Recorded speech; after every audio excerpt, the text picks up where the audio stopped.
Hello, beautiful people. Most welcome to the page here on GBC News. This is where we do chit-chat and we get those who matter to tell us more. And today, the lenses or our radars on athletics, they have done it again. There is a success story we want to celebrate, talk about, and see where we can lift it up. Remember, the just ended African Games was just a wow for so many people and for so many countries that came, especially for the athletics event. Why? Because for the first time, Ghana had a mundo installed at track. It has never happened before in the history of Ghana, neither has it happened in the history of West Africa or Africa. And so that track alone did magic. So everybody wanted to bring their A game on, and they did. For once in many years, athletics filled a stadium. People just came not because of football or any other thing, but to watch athletics. This is the story. The African Games just ended. We haven't even finished talking about the positives. And then we heard there was a 4-nation junior athletics championship in Abidjan. Ghana is participating. So they pick students from... there's a success story there.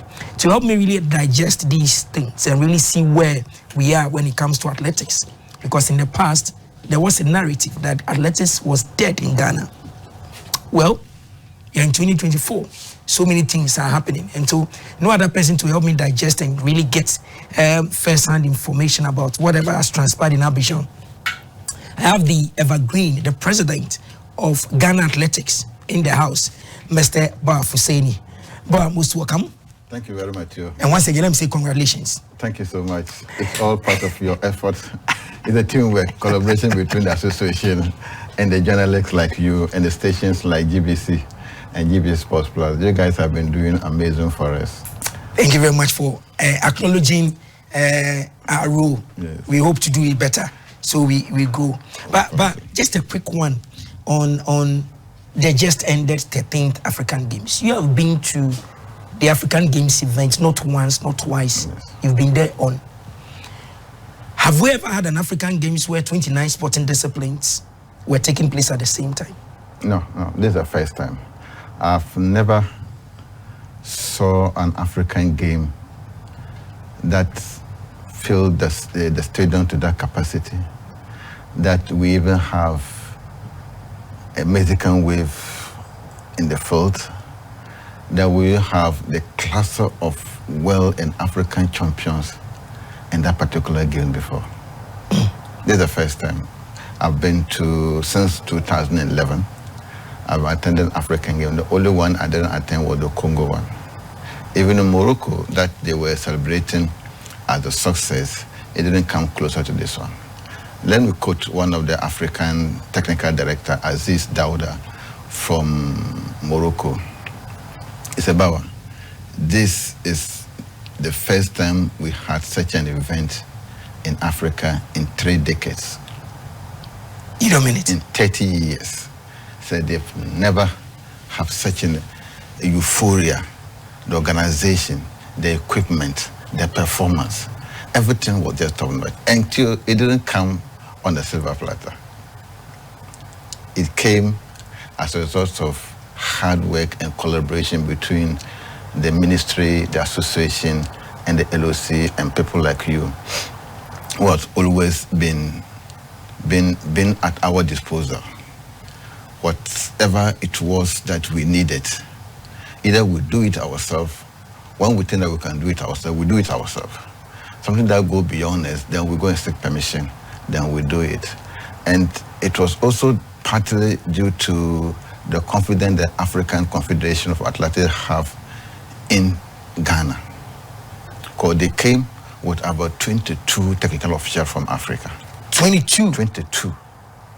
And we have also trained 110 technical officials. We started training our officials 2 years ago. Wow. And the last one was done a week before the African Games. So meaning athletics alone, Ghana was ready? Yes. Technically? Technically. Ghana, we were ready in terms of officiating. We were ready in terms of the equipment. We were ready in terms of the facility. The Mundo track, we were involved in the Mundo track 3 years ago. Wow. We were there when the contract was being signed. We were there when the equipment was being shipped in, when they started installing it, when they were doing the lines, or doing the certification. You know, I received the certification from the World Athletics first. So it shows that what we saw in athletics didn't just happen overnight. We started preparing for it for over 3 years now. And so, meaning World Athletics were keeping an eye? Yes, World Athletics were involved. The CAT was involved. The contractor, University of Ghana, the LOC, the ministry, everybody was involved. And we were spearheading it. Because it came to a time that we were in between the contractor and the Mundo. Whatever the Mundo needed, the contractors, then we contact the contractor. It came to a time that we were part of the negotiations as to when the installation was going to be done, when the lines were going to be drawn, the track lines are going to be drawn, and who was supposed to do that. Because we needed to have it at top notch. We didn't compromise on quality. We didn't. Wow. It came to a time that some people didn't even want to talk to me because I stood my ground that we need the Mundo, we need Blue Mundo, we need the lines to be drawn by a certified person who would do the lines, and the World Athletic will not have any issue with that. Wow. And all this was made in Ghana? Yes. It was done. You know, there were some little mistakes on it. Actually, no, we had to correct those mistakes. So we had to cut some of the tracks and refix it. Wow. Yes. Because I didn't want any dent. Even if there's a 1 inch mistake in the lines, we have to cut it. So there were some places that the lines were not correct. I insisted that they have to correct those things. So they have to cut, remove the track, and fix new one before they do another measurement, and they had it 100%. Wow. So what people saw there, it was beautiful, but the beauty didn't come. So we will get time more to really delve into African Games, but where came this idea? Because in the past, I realized that Ghana was in this bilateral relations with other African countries, and so they will say, trial games, we go. But where from the 4-nation thing, and boom, we are being told that, okay, we are sending junior athletes there. Tell us a little bit about this one and how Ghana got involved. No, Ghana was approached about 2-3 years ago by Burkina Faso that they needed to do a bilateral championship between Burkina Faso and Ghana. Precisely, they were asking that it should be done in Tamale, in Ouagadougou, because of the proximity between Tamale and Ouagadougou. So I agreed, and we had the first meeting in Burkina Faso 2 years ago. So when Côte d'Ivoire heard it, they said, no, Bawa, you can't do that. We have to get involved. So initially it was 3 nations, but we wanted to revise Ghana, Côte d'Ivoire bilateral, Ghana, Nigeria bilateral, and the West African 4 nations. It was Ghana, Côte d'Ivoire, Nigeria, and Senegal. But we were being accused of other smaller West African countries that these are the powerhouse in athletics in West Africa, that we decided to gang ourselves against the smaller athletics nations in West Africa. So that one defeated our idea of reviving the 4 nations. So when we decided to do the 3 nations, Côte d'Ivoire, Benin came, said they want to join. I said, fine, no. Togo also came, said they want to join. I said, no problem. But eventually, Togo didn't make it. And Ghana, Burkina Faso, Côte d'Ivoire, and Benin. Nigeria came in that minute, but it was too late for to admit Nigeria. So that was how we came out with the 4 nations. And it is self-funded. Every member or every participation will have to pay $2,000 as a participation fee. So Ghana, when we're going to Côte d'Ivoire, we pay $2,000 for the host. Next year is going to Burkina Faso, and the following year to go to Benin, and it will come to Ghana. We actually started it last year, but it was very low profile. But as the year goes by, the interest and profile of it increases. And this year, in Côte d'Ivoire, the performance was very, very high. Performance was just, so they were complaining that why is Ghana, we are only interested in gold medals. As I told them that this is what our targets are now. Whatever we go, we try to target the ultimate. That is team athletics. Team athletics. Team you assemble for any event. Henceforth, our attention is on the ultimate. So that's why sometimes people see our team small. But we don't want to go with mass performance. Then we go and what we bring home will not be commensurate with the number that we send out. We only want to send the top notch, the quality that we needed. We realized that if we concentrate on quality instead of quantity, it will take us far. That's why we stood on the African Games and all that we did, including the facility, the equipment, everything, that we saw what we saw. Because we have learned from that when we insist on quality, when we insist on first options instead of second options, we are going to make it. So from henceforth, we make it as our mantra that the ultimate is what we are seeking. Any other thing that comes after the ultimate is just by the way. Wow. But our attention was to go and pick every discipline that we entered. We have to take the gold. That's why we had the 8 gold. Yeah, I'm coming to the number of goals we swept. But for the Ghanaian hand side, where did you get these junior athletes from? Are they already in camp? How was your scouting like? How did you just assemble them? Because those who went really knew what they were doing. Yes, they were doing. We had a very powerful technical committee. Okay. Very, very powerful. So viewers, yes, are some of the girls, the athletes that went. Just look at them. I hear they are from JHSS. They are from SS and JSS, from Kumasi, Cape Coast, and Koforidua. Wow. Yes, these are the 400 girls. Nasira is from Cape Coast. These guys are from Cape Coast. The fair girl is from Fansupim. Wow. Yeah, wow. This girl was for Fansima Bana Sanshia Switch School. Yes, this Amanda from Kumasi. Wow.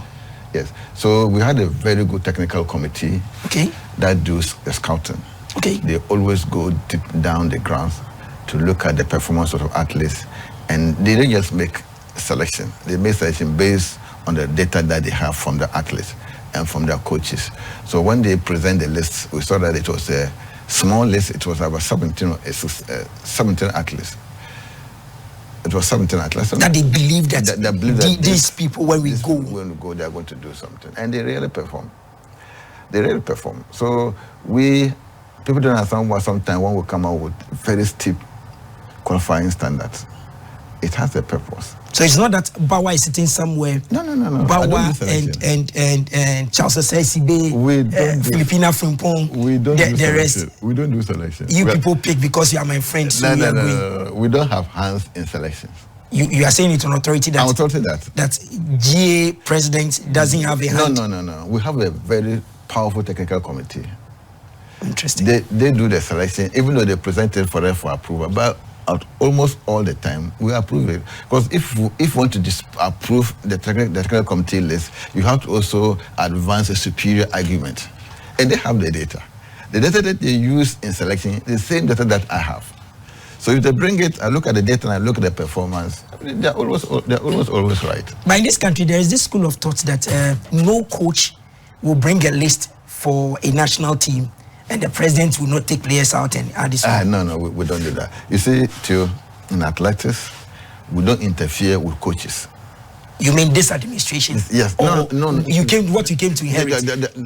Even Professor Dodo administration, too, we never interfere in coaches' work. We never. Once we selected you as a coach, whatever you do, we'll give you our support. But if there's a blame or there's a hiccup in the training or the competition, then we'll hold you responsible.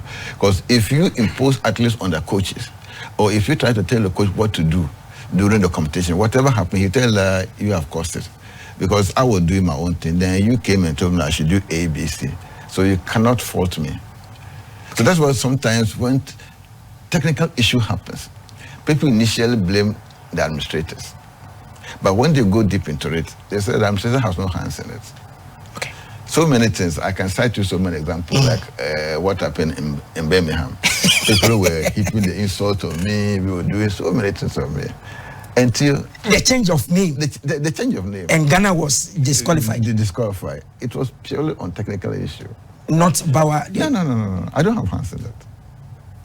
I don't change athlete's name. I don't go and enter athletes in the system. Wow. That's typical of the coaches' work.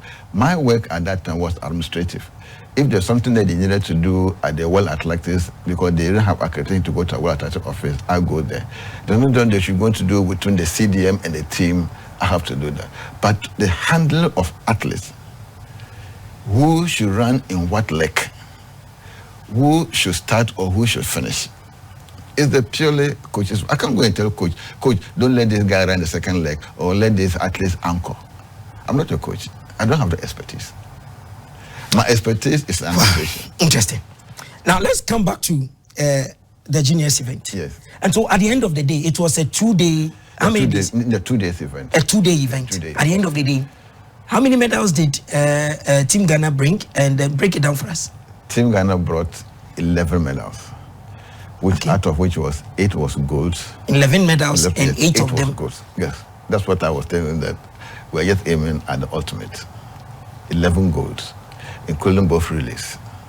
Wow. What tells us that if we continue to do junior competitions, our senior team in the future is going to be great. And that is what we want to do. We want to organize junior championship before the end of this year, so that these athletes will help them to transit from the junior level to the senior level. Next year, most of them may not be able to run the junior because they might have crossed the threshold of the age limit. So we need to keep them. We need to keep them, we need to police them, we need to guide them to the junior, to the senior level. So that when this crop of senior athletes are going in the 5-6 years time, we don't have to struggle for another 3-4 years to build up the senior team again. As they move along, we have junior athletes who are going to fill into the senior level. That is what we want to do as part of our developmental program. We don't want to have that gap between the senior or the foreign-based athlete and the local-based athlete. That it takes us another 4-5 years to build the same category for national athlete we have now.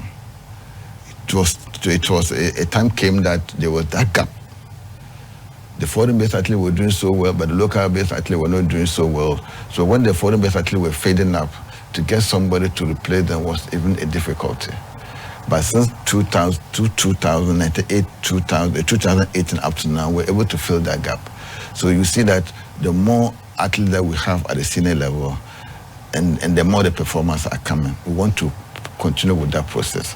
That was the reason why we try to have a very strong junior team. And this is what we got now. So we want to also move them for the next 2 years before we start another one. Because if you leave them go, then you go and start another junior team. Are you going to also leave them to go? That means that we are wasting our resources on this type of athletes. So this group, we'll make sure that this group go to the senior level. Then we'll now have another group that follows them. So every year, every 2 years, we have a solid 16, 17 athletes that we are going to pull into the senior level. So there will not be a year that we have a break between the senior and the junior level, or a gap between the senior and the juniors. Okay. We've done that in the past. We've learned bitter lessons. Valuable lessons. Yes. So we're not going to do that. And so let me do a small arithmetic here. So you sent 15 athletes to the 4-nation tournament. Yes. 8 gold medals. Yes, yes. Then we have a bronze and a silver. Silver, yes. Meaning that almost everybody got a medal. Everybody had something. Yes. So I come back to the main thing I want to ask you. Yes. In athletics, there is the track and there is the field. Yes.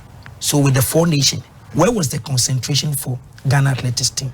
The concentration was mostly on the track.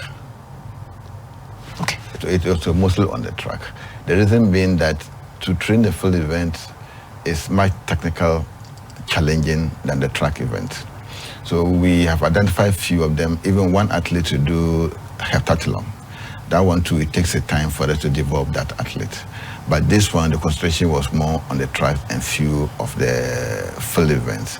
That's not to say that we are neglecting the field event, because we realize that there are certain specific field events that Ghana will also have talent in that. We never knew that we could produce high jumpers. But for the past 3-4 years, we realized that we can produce high jumpers. Now we have 3 quality high jumpers in Ghana that are doing more than 2 meters. We have quality 2 local high jumpers that are doing more than 1.7 meters in the ladies high jump.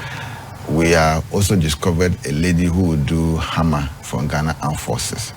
So we are also diversifying our effort trying to develop the athletic front, not only for the tracks, but for the field. Because we're not going to leave the tracks. The tracks is where our trump cards are. We will still maintain it, but we are also going to concentrate on the few field events. Because let's be honest with ourselves. Ghana, we can't be good in all the tracks or the field events. It's not just possible. We can't be good in 100, in 400, in 800, in 5,000, in 10,000, in long jump. We don't have that resources to do that. So we need to pick some specific event that we knew we have comparative advantage in. So we develop that. Look at the Jamaicans. How many disciplines did they, or how many events did they participate in? In US, how many disciplines did they participate in? Even in Canada, in the UK and France, they don't participate in all the events. Even in Kenya or Ethiopia, they don't participate in all the events. They have some specific event that they specialize in, and they make sure that they get well medals in it. That's what we also have to do, because our trump card now is the male 4x100. That is why we want to put every resources in them, for them to go to Paris and come out with something from Paris. I do not have any doubt that this 4x100 team will qualify to Paris. And if they do qualify, when we go to Paris, they are going to perform very, very creditably. So you are sure you've jumped to the thing, although time is running. So yes. Give us just a mental picture. Has any of our athletes really made it to the Olympic Games in Paris? No, not yet. As we speak today, they've competed the last weekend, and Joe Paul did 10.13, which he needed to do 10 point flat. A couple of them did under 10, sub 10, which was a bit wind aided. So, and they are doing their conferences at the end of this week and next week. So by the end of this month, we should qualify. We'll get a few qualifications. And the team also going for pen relays in US this weekend. They'll participate in 4x100. And from the pen relay, the team will proceed to Bahamas. That is where the qualification will be. And the Bahamas, the interesting part of Bahamas is that almost all the finalists are automatic qualifiers. Ooh. And when you get to semifinals, they are going to take 14 best time in the semifinals to the Olympics. Ooh.